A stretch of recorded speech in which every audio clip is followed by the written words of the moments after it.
Hello, I'm Cheryl McCarthy. Welcome to One to One.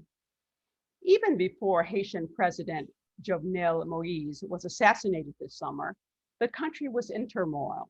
Its 11.5 million citizens are suffering from the effects of political instability, a stagnant economy, widespread corruption, the aftermath of two devastating earthquakes and a cholera epidemic, and the grip of gang violence. In the midst of the COVID-19 pandemic, until recently, the country had not administered a single dose of the COVID vaccine. Why does Haiti seem to lurch from crisis to crisis with no clear path forward?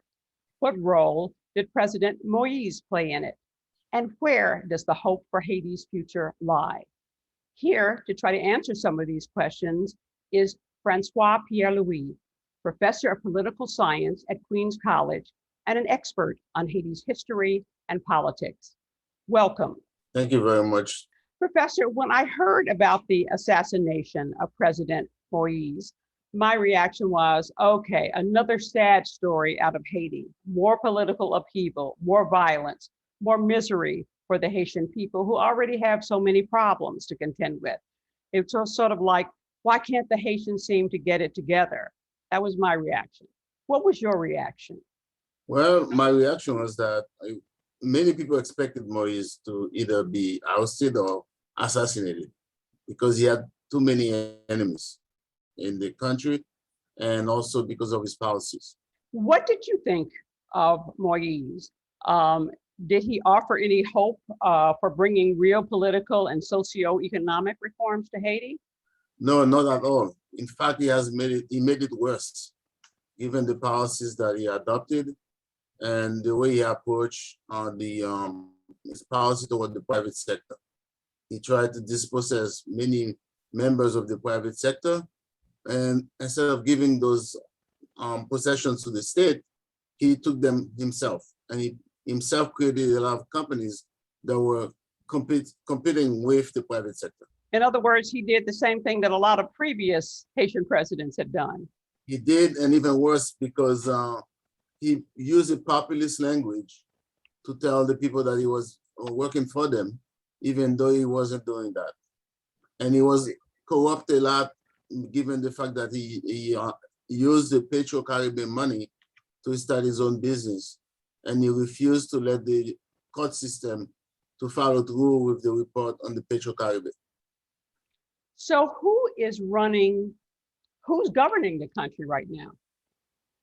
Right now, we have 10 elected officials, the 10 senators. The prime minister is is not appointed by parliament. We have no president.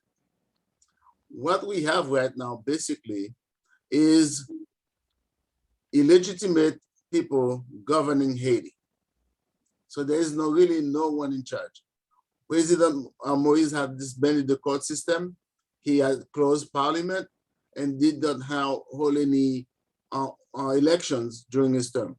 The tape that has been playing in my head for years is, okay, here's a country that's run by Black people.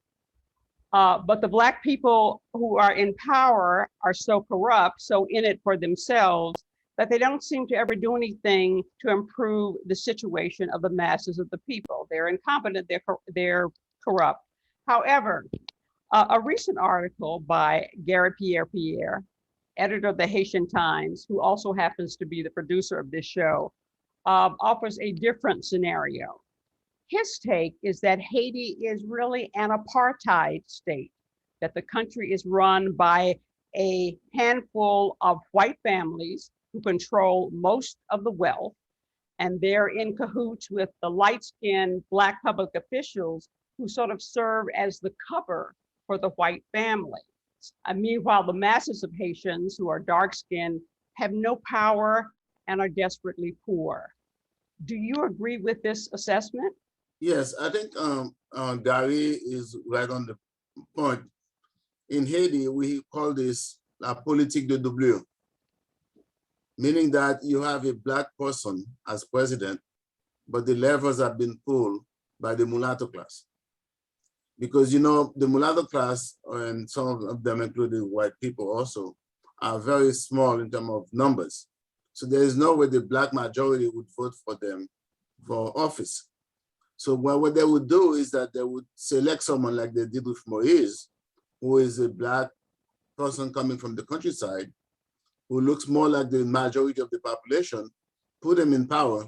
But in fact, Moise had no power to change things. He either plays the role. If he didn't want to play it, he would be killed or put out of office. This is the first time I'd heard about this sort of apartheid kind of setup. Who are these white families and what segments of the economy do they control? Haiti basically had two systems in terms of its economic system, what they call the export and import. The mulattoes and the whites that Gary mentioned were in the import business. They're the ones who brought in goods from Europe, the United States, and they're the intermediaries between the masses and the foreigners. So they're the ones who really control the economy, the domestic market. And they also exported the coffee and other commodities that Haiti used to produce.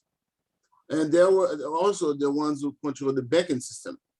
You have about only 90 families in Haiti who can get loans in Haiti.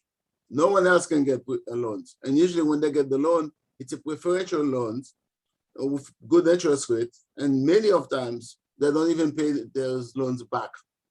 So therefore, this is how they control the economy. And I was looking at the names of some of these families, the Brants, is it Acras, the Matsons, Biggio, Pod, Mevs? Are there some other names? Those pretty much it? Well, you have the Wouzier. All of these people tend or want to trace their history and their family's name back to either European ancestry or right now in the 21st century, mostly they are from what they call the Syro-Lebanese groups. Those were the people who came after the dismantling of the Ottoman Empire in the early 20th century. And these people now are the ones in control of the economy. Do most of these families live outside of Haiti and therefore pay no taxes? Many times they have two passports or three. They may have a Canadian and Haitian passport, an American and a Haitian passport, or a French or Haitian passport. So if there's trouble in Haiti, they can always live with their other passport. And this was historical. I was surprised to learn that even the ports in Haiti are privately owned. This happened in the 1990s as President Aristide had to make concessions to these sectors. He allowed them to open private ports. And most of the goods now that are coming into Haiti come through those ports, and they are not being controlled by the state. So they bring in anything they want, from guns to drugs. You have said that Haiti is run by a mafia. What do you mean by that? Well, these people are so interconnected with each other. They're marrying each other, within their own group. They control the business sector, and anyone else who wants to come into any business in Haiti has to go through them. And if they don't agree to let you in, then they'll run you out of town.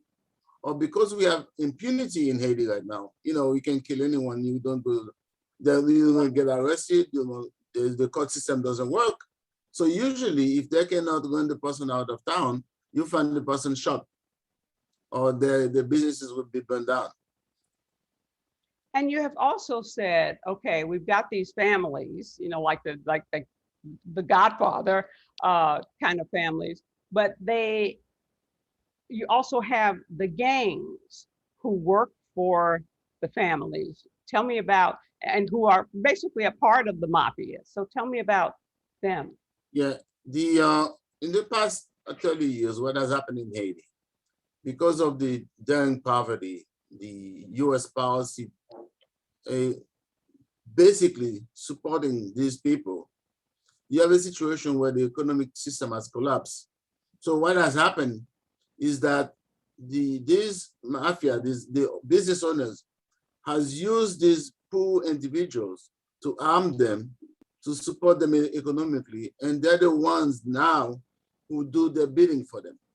So right now, for the past 10 years, many of the young people unable to find jobs, unable to support their family, are working on behalf of these people to enforce the laws that they themselves want to impose. That's the origin of the gangs. What steps do you think need to be taken immediately to restore order and create a functioning government for Haiti? First, I think all the foreign countries, all those so-called friends of Haiti, should allow the Haitian people to choose their own leaders. Don't try to impose leaders on us. Since 2010, the United States has played the role of imposing people that the people did not want, from Michel Martelly to Jovenel Moïse. The second thing that should happen also is that you cannot live in a society, decent society, with impunity. Too many people have been killed in Haiti. They're not paying taxes. They're violating state laws, and no one has gone to jail. You have the Petrocaribe that I mentioned was the money that Venezuela gave to Haiti in order to do development projects. Michel Martelly and Jovenel Moïse basically stole all of that money with his groups. No one has gone to jail.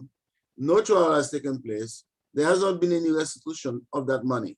So if you have a system, a country where the judicial system has broken down, there is no way you can have peace and you can have justice.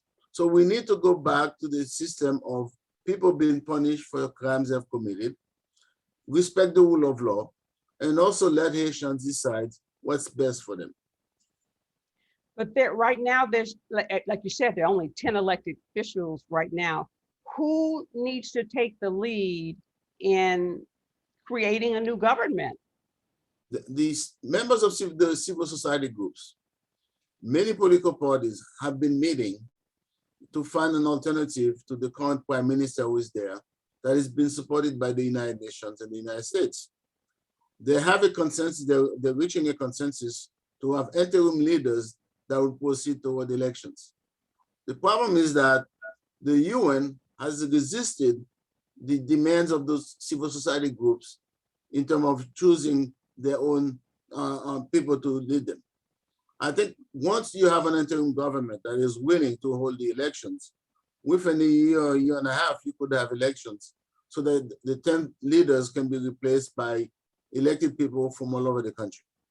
It does seem that those civil society groups that you're talking about, the grassroots groups, seem to be the only people who are really trying to make things better in Haiti and trying to serve the people.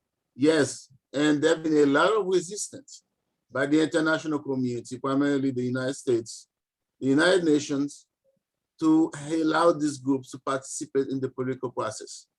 Since 1986, there has been systematic resistance by foreign powers to allow these groups to participate. Last time they participated was when they elected Jean-Bertrand Aristide in 1990. In 1991, Aristide took power. Within 6 months, the US and the international groups organized to overthrow Aristide. And then you had a series of violent incidents taking place in the country. Since then, the grassroots organizations, the civil society groups have never participated in the process in Haiti, in the political process. Why is the international community, including the United States, opposed to letting the civil society groups play a real role? Haiti is paying a price for being the first Black republic, the first slave revolution that was successful. If we go back into history, Jefferson wrote that it was never in their interest to have Haiti free, to have the Blacks free, because that would be a bad example for slavery.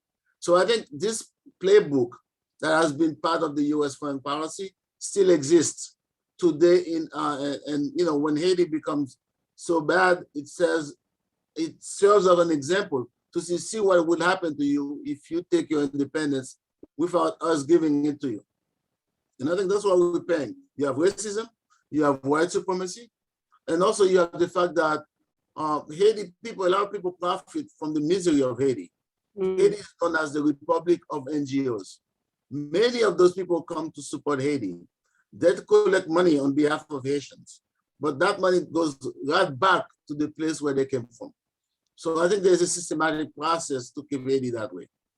It has been suggested that what Haiti needs is a kind of Black Lives Matter movement with its impetus coming from the privileged, light-skinned Haitians. Do you agree? And if so, what would that look like? I think the Black Lives Matter should be international. It should be supported by African Americans in the United States, Black people all over the world, progressives all over the world. And also it should be also, you know, we talk about the light skins, the whites, the mulattoes. Many of them also are tired of seeing Haiti as a pariah, as a country that is, you know, that everybody's tired of. I think you'll have a lot of good people who would join that movement also. But you cannot do that when there is terror in that country. Whenever you speak up, you get shot. Yeah. What can, say, Haitian Americans do to try to help? To me, Haitian Americans have an important role to play. First, they are US citizens. They can vote. They can influence US policy toward Haiti. Right now, we have a lot of Congress men, women from the United States in Florida, Boston, in New York, that depend on Haitian constituency to get elected. Now, when the diaspora, the Haitian Americans all over the United States, began to organize around that, they can influence US policy toward Haiti. The aid that is given to the powerful in Haiti can go directly to the grassroots organizations. There can be accountability also when US money is being stolen in Haiti. Congress can have hearings about that and can change the way money from the United States is given to Haiti. So you have said that there is a role that the international Black community can play, and also that on the other hand, members of the international community need to get out of the way so that Haitians can govern themselves. On the other hand, do you think that Haitians have focused too much on blaming the international community for its problems instead of looking inward? You know, we cannot blame everything on the international community because, you know, if someone comes into your house, right, and you let the person do whatever he wants or she wants, it's because you have accepted in some ways. What has happened historically, we've had a lot of co-op leaders in Haiti that profit from having the international community coming in, and they've accepted this. You know, whenever you have honest people trying to run the government in Haiti, they are run out by some Haitians too, because they don't see how they can profit from it. Yes, I'm not going to say, okay, everything is on the international community. However, when the people say, we don't want that person, the international community imposes that person, then, you know, the people get discouraged and they feel powerless. No one wanted to have Martelly as president of Haiti. The guy had no, you know, skills, no administrative experience to run the country. No one wanted Jovenel Moïse to be the president of Haiti, but the US and the international community imposed them by threatening to block aid, to cancel people's visa, to do all kinds of other repressive acts if they did not choose accept these people. So, you know, then you become powerless because you're unable to change things unless obviously there's a revolution, which at this time could not be possible in Haiti. Haiti shares an island with the Dominican Republic, and yet the political and social conditions in the two countries are so different. Why is that? The US, when the US occupied Haiti and the Dominican Republic in the early part of the 20th century, the policy that they established in the Dominican Republic was far different than in Haiti. In the Dominican Republic, they invited the private sector to come in and invest. They changed a series of rules to develop the economy of the Dominican Republic. In Haiti, they did not do that. What they did is that they took the peasants, right, who were in the countryside, and forced them into forced labor to work on road building, sewer, but they did not really change the land title in Haiti, the land holding process. They did not encourage the Black majority to enter into business. In fact, the US made it worse when they occupied Haiti by only facilitating the mulatto and the white elites, because the people who occupied, the soldiers, the military who occupied, and the US who occupied Haiti, most of them came from the South. So they came with the mentality that the Black people could not do anything. They have to do favors to the white and the mulattoes. So therefore, they reinforced the economic power of the mulattoes over the Black Haitians. So that's one of the reasons you see development took place in the Dominican Republic, and Haiti, nothing happened.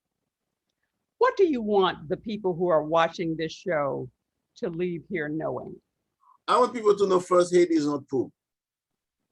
You know, Haiti is the only country in the world that has a last name. Every time they talk about Haiti, they said the poorest country in the Western Hemisphere. That is not true. Haiti is very rich. The wealth is not distributed equally, fairly, so that the majority of the population can benefit from it. I think that's the first thing. The second thing, they have to understand that Haiti has a rich culture and history.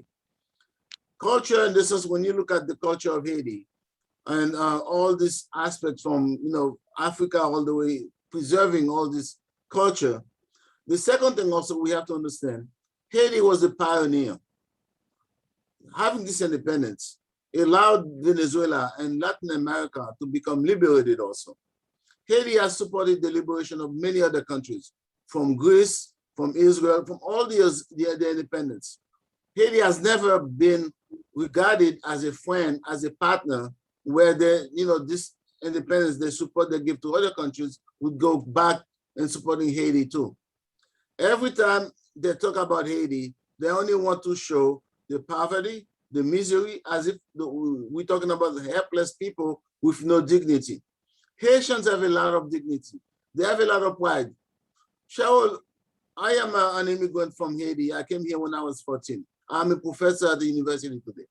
You take any Haitians who leave Haiti and come to any country outside of Haiti, within a few years, they really become excellent at their professors, their scientists, their doctors. So therefore, it's not that Haitians have a problem. It's a system that doesn't allow them to emerge and become, fully what they want to be. It's certainly not as simplistic as people have made out to be, that, here's an example of Black people who really are incapable of running the country. It's a lot more complicated, as you have pointed out. Unfortunately, we're out of time. I'd like to thank Francois Pierre-Louis, Professor of Political Science at Queens College, for joining me today. And to learn about our upcoming shows, be sure to follow us on Twitter at One2One CUNY TV. For the City University of New York and One2One, I'm Cheryl McCarthy.